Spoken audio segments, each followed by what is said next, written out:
Summer is officially here, and so are you, and I'm glad for that. My name is Jahbertha Atkinson, and you're tuned in to the #1 magazine program. Let's get these pages turning. Attention registered voters! Remember to collect your renewed voter ID card before the upcoming general election. If you registered to vote in 2016 or after and did not get your new ID card, it may have been automatically renewed. Simply visit your EOJ constituency office to collect your voter ID card. Contact the Electoral Office of Jamaica at 888-991-VOTE or 922-0425-9 for more information.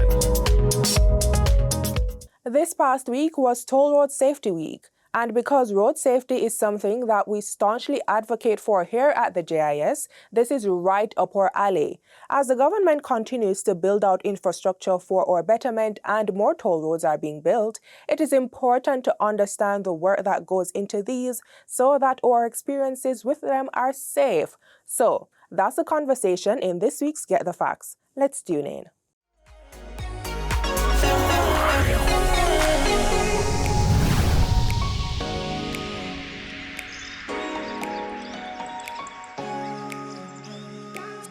Welcome to Get the Facts, the program that provides you with information on government's policies and initiatives. I'm Theodore Henry. June is observed as Road Safety Month in Jamaica, a time dedicated to raising awareness about responsible road use and reducing traffic-related incidents. As part of the month's activities, Toll Road Safety Week wrapped up on Saturday, June 28. The week began on June 22 and is now officially observed following a proclamation by Governor General Sir Patrick Allen. But what does it mean to really be safe on the toll road? Joining us to share toll road safety tips and more is Mr. Delon Warp, Senior Toll Inspector of the Toll Authority of Jamaica. Welcome to the program, Mr. Warp.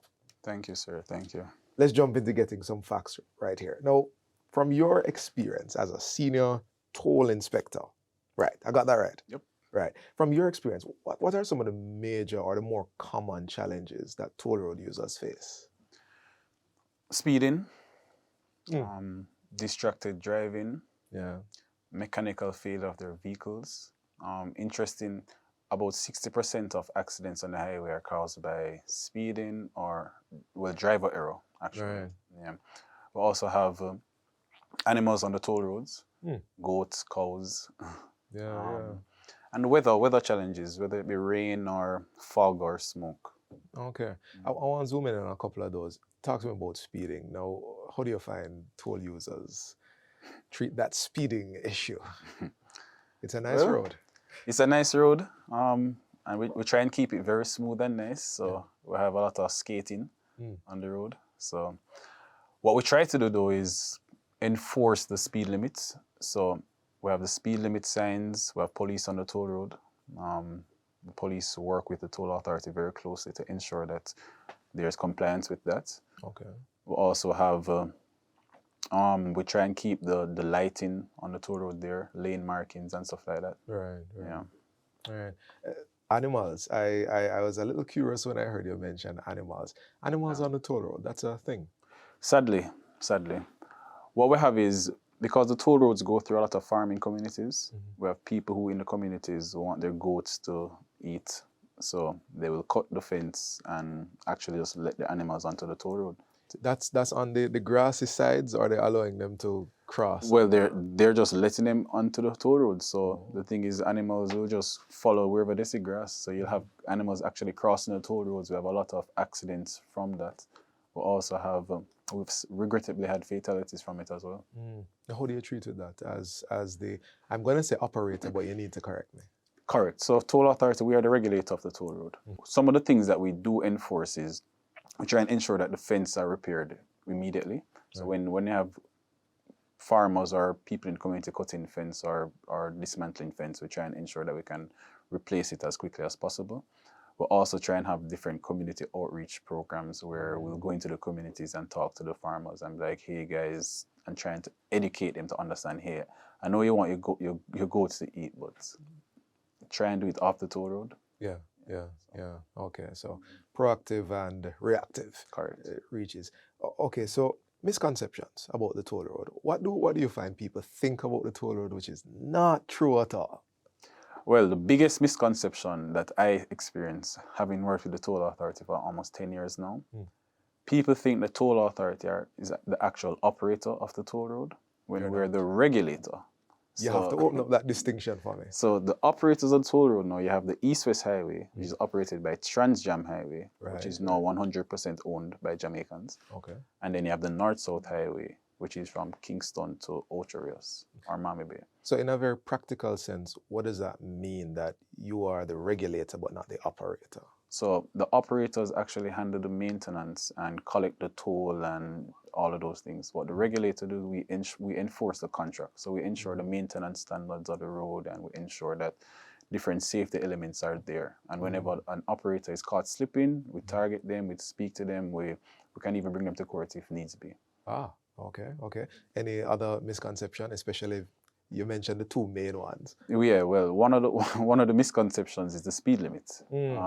Everybody thinks, okay, I'm on a toll road, so it's the same speed limits. But you actually have to pay attention to the signs, because the speed limits for both highways are different, and you can even have different speed limits on the same highway. Right. So North-South Highway is 80 kilometers, not 110. At its max. 80 at its max. Right. But there are sections where it's 60. Especially that last segment going down to Miami Bay, that last hill. Right. And you have the scheme sort of on the other side. Yeah, I know the one you're talking Okay, and then on the East-West Highway now, it's 110, but there are 80-kilometer sections on it as well. So, so one of the main things is people just assume it's the same speed limit everywhere. So we try and enforce that by having the police on the highway, speed limit signs, and different things like that. So it's not the same speed limit. It's also not the same rate, is it? Because I can imagine that people might sometimes go on one and plan their trip and come with the same rate, but it's not the same. So that's a good point to bring up, because it's different rates, but not only that, because it's different operators, you have different tag systems. So one of the things that happens quite often is someone will top up their T-tag, which is for the East-West Highway, and assume that their T-tag can work on the North-South Highway, when it's a different device in its entirety. So North-South uses which one? Which tag system? They use a OBU system, so it's actually more of a device that is planted on the windshield. Yeah. Okay, I'm familiar with it. So if we're using both toll roads and we want to go the tag system, we need two different tags. That is correct. For now. One of the things that the toll authority is doing now, we're trying to drive the operators towards an interoperable system, where ideally you just have one tag that can go on every highway. Oh, okay.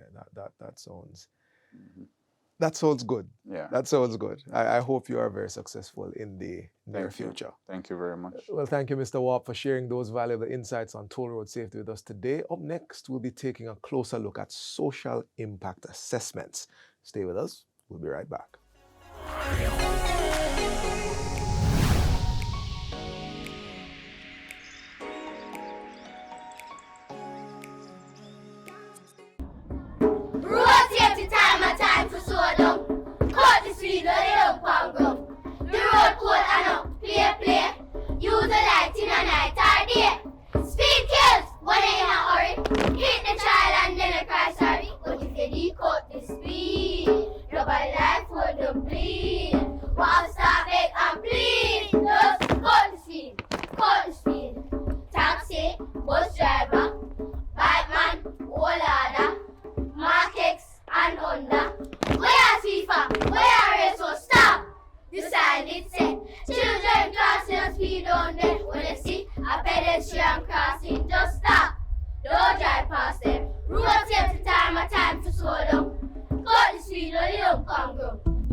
Motorists, please look out for us when we're crossing the road.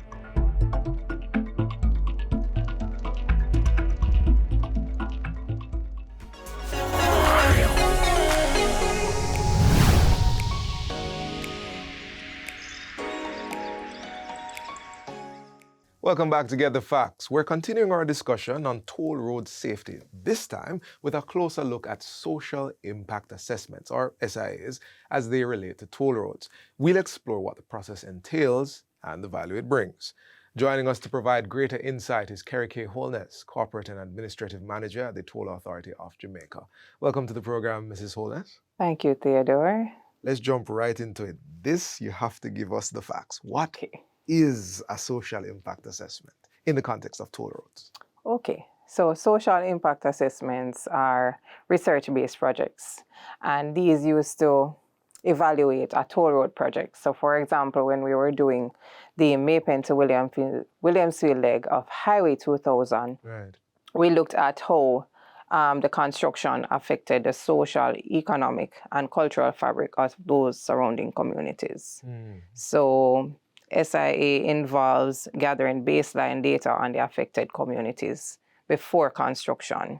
We also look at assessing the direct and indirect impacts, both negative and positive, during and after construction phases. We look at vulnerable groups such as the business owners, farmers, and communities, because a lot of times when these roadways or corridors are constructed, you have displacements taking place. Right. Because that's a pretty wide road, and then you have the buffer at the side as well. Yes. Right. So walk me through, how does a SIA happen? So an SIA, so as it's termed, social impact assessment.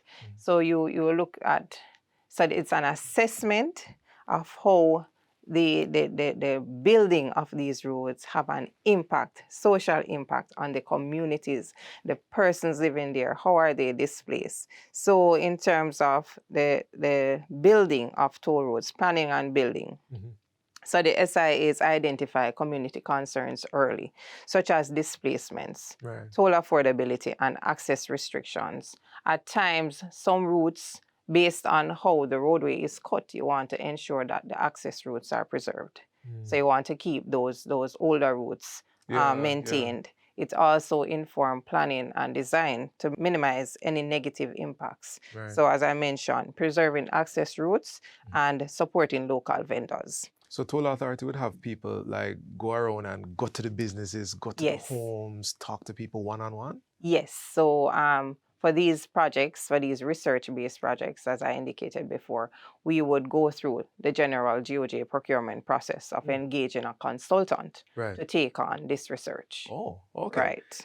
I'm very curious about this.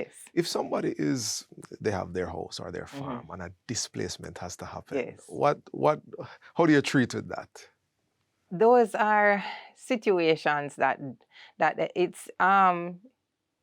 it frequently happens, during the building of these roadways. And we work closely with other stakeholders, such as NROC, and NROC, who are the grantors of concessions on behalf of the government. So they work through displacements in terms of relocation and land acquisition and so on. So when there is discussion, so you have town hall meetings, you meet with the residents, you get the feedback. If it's necessary based on the boundaries, and you'll hear the term from time to time, delineation.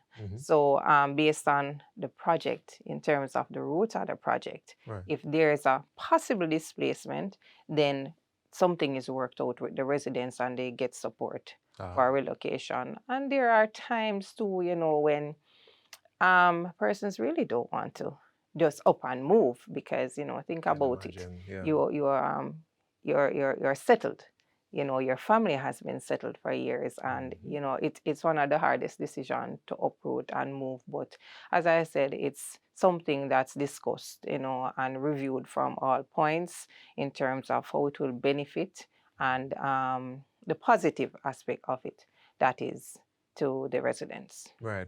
So case by case basis. Yes, case by case. It always happens a certain way. We're almost at the end, but tell me something. It sounds as if so far we've been discussing it one way. So the SIA is done, the consultation is done, we find a way to, if you need to move, you move, all of that. Has it ever happened the other way, where an SIA is done, based on what is discovered, it impacts how the road is constructed? Well, I can't say on point that it in the reverse. Yeah. But it does affect. It does. It does. It does affect if there is any leeway. Right. You know, Okay. the decision to say, all right, let's go 60 meters out or in to avoid displacing. And also you look at the long-term impact. So if you do go 60 meters out or 60 meters in, how close is the roadway to the housing structure or the residential structure? Right. And will the long-term impact, negative impact, noise levels, yes, you still have dust, but remember the roadway is already constructed and now it's being utilized. However, you talk about there's a close proximity of a residential property to a corridor that's heavily traversed, you know, transportation, lot of motor vehicles, not just one type of vehicle, you know, Right, different classes of vehicles, different cars, different modes of transportation via the corridor. And you have to look at the safety as well. So it's not just about displacing or say, let's move this home or meet with the residents to say it's best to relocate, but you look at those things, the safety impact. Thank you so much for educating us on SIAs in relation to toll roads. Yes. Our guests today were Delon Warp, Senior Toll Inspector, and Kerry K. Holness, Corporate and Administrative Manager, both from the Toll Authority of Jamaica. Thank you for watching, and until next time, I'm Theodore Henry. Take care.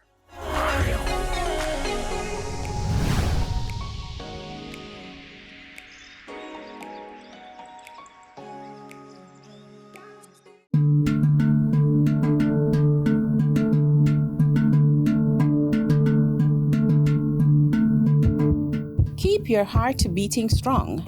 Your health is your wealth. Practice healthy habits. 30 minutes a day keeps heart disease away. Choose life.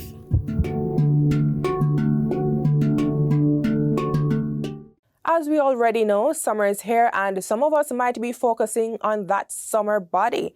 Maybe you think it's too late, but it's always the right time for self-improvement. So let's go to work out and get these endorphins going.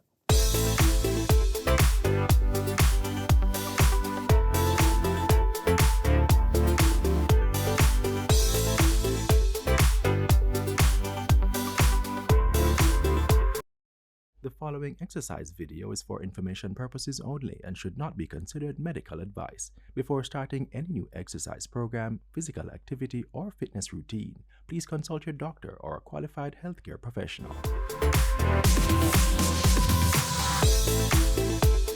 Hi there, welcome to A Better You. I'm your fitness trainer Dominic Rainford, and today we'll be focusing on full body. So our full body focus today, I'll be showing you the exercises to work a full body with limited space, with or without equipment. But first, as you know, we have to warm up.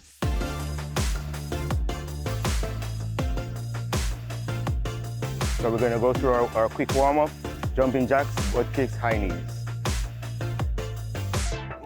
10. Butt kicks, as we know, to the side, come back. Just like that to get the heart rate up. We're gonna start with burpee.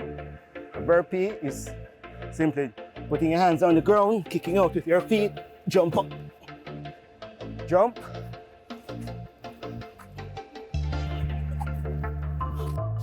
Another one we'll be doing today, lunges into bicep curls. Very effective.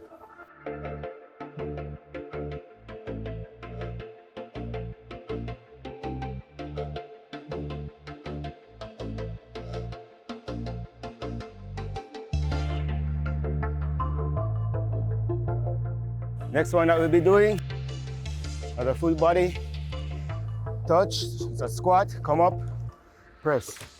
Squat, up, press.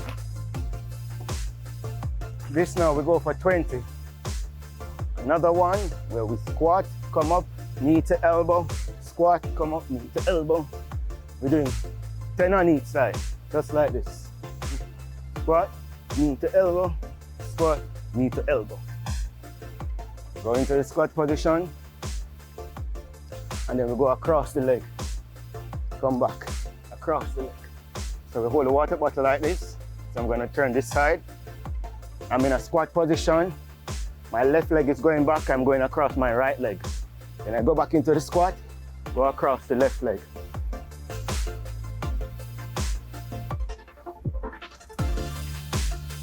We're gonna do exercises on the hassock or step, whatever you find. So the first one is this.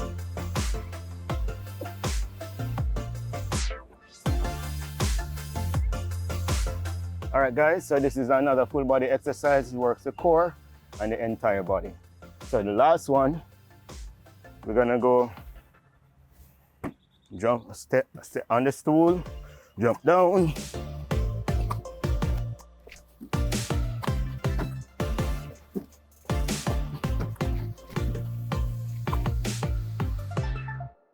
Why is it important to be drinking at least a gallon of water a day? It is recommended mandatory that human beings should drink 8 glasses of water up to a gallon of water a day. Water helps in fat loss. When you drink up to a gallon of water a day, you will help the weight process in losing weight, also flushing your system, making your kidneys free of anything, bacteria, anything like that. So it's very important for us to drink at least a gallon of water a day, especially when we're on the fitness journey.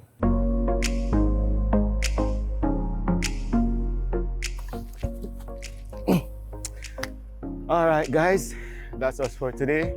We're gonna cool down with some stretches.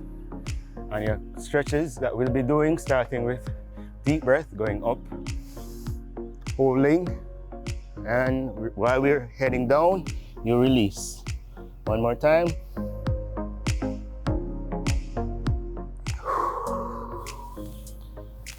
Wider than shoulder width apart.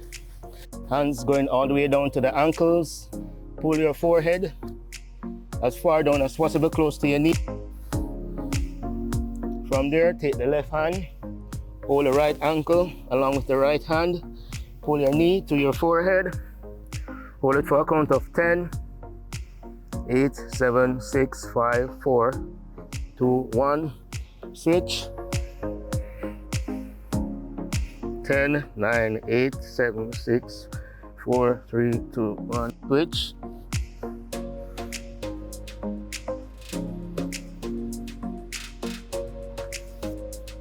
Come up. Hands on your waist. Walk the legs in. From there, you're gonna put the foot out. You're gonna roll the ankles to the left 3 times, 3 times to the right. Opposite foot, 3 to 5 times to the right, 3 to 5 times to the left. From there, hands on the knees. Gonna work with the ankles. We're doing the knees now. 3, opposite side. 2, 3, 4, 5. Again. 2, 3, 4, 5. Last one. 2, 3, 4, 5. Hands on the waist. 5. 1, 2, 3, 4, and 5. Opposite side. 2, 3, 4, and last one. 5. From there, hands up, stretch, stretch, just like this. Hold the wrist, pull it up and straighten the hand. This stretch is very important for those who use a computer a lot during the days. Your hands are always like this. You have to do the opposite in order to stretch it. So this is how we stretch it, just like this. Next hand. Turn it around. From there, same stretch. From there, now we put our hands behind our elbows. We're gonna pull it back, and then whichever hand we're using, we're using the opposite shoulder and looking directly up behind it. All the way. So we can get the upper back middle back stretch. So we're stretching all of the back, come all the way here. Next side, and go all the way around. So from there, we're going up, and behind the head, we're pulling. So I'm pulling my right hand this way, I'm pushing my right hip that way. So it looks like this. From there, next side. Right. Circles, 3, 3 behind, 3 again, and 3 behind. For our next, hands on the waist. We're going to go all the way up, keeping the eyes open, 3 circles. Opposite side. And lastly, left hand on the right side of my head, I'm pulling it to the side and I'm pulling it down. I'm stretching my neck. Next side, to the side, and then down. All right, guys, so here concludes the stretching, the full body workout. As always, guys, stay fit and have fun.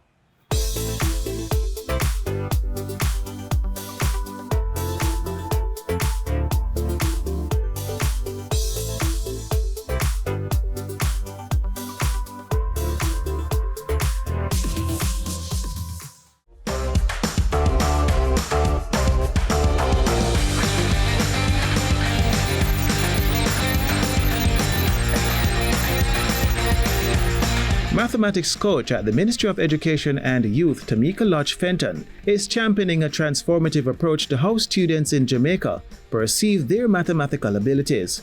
The vision is to dismantle the barriers that separate students into math and English categories. We have several students in our Jamaican society that are struggling with basic computational skills. However, they find that they think they are not math students. They think they're good at English and they can't do math. That is not true. So we need to change the mindset of our students to let them realize that there's no math or English person. We are all able to do math and English. All of us. It just means that how I approach math may be different from how you approach math. So effort is what matters. And if each of our children understand that they're all math students, awesome. We'd have a numerate society. And that is our key goal as educators, to make sure our students are numerate, to function well, communicate with numbers, understand numbers, and be better citizens in our Jamaican society. By instilling this mindset, the belief is that students will not only become more proficient in math, but will also become better citizens, contributing positively to Jamaican society.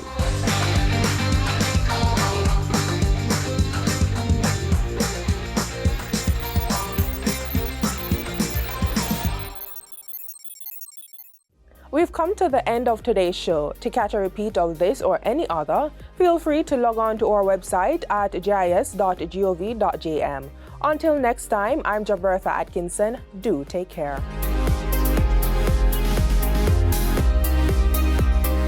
This has been a production of the Jamaica Information Service, the voice of Jamaica.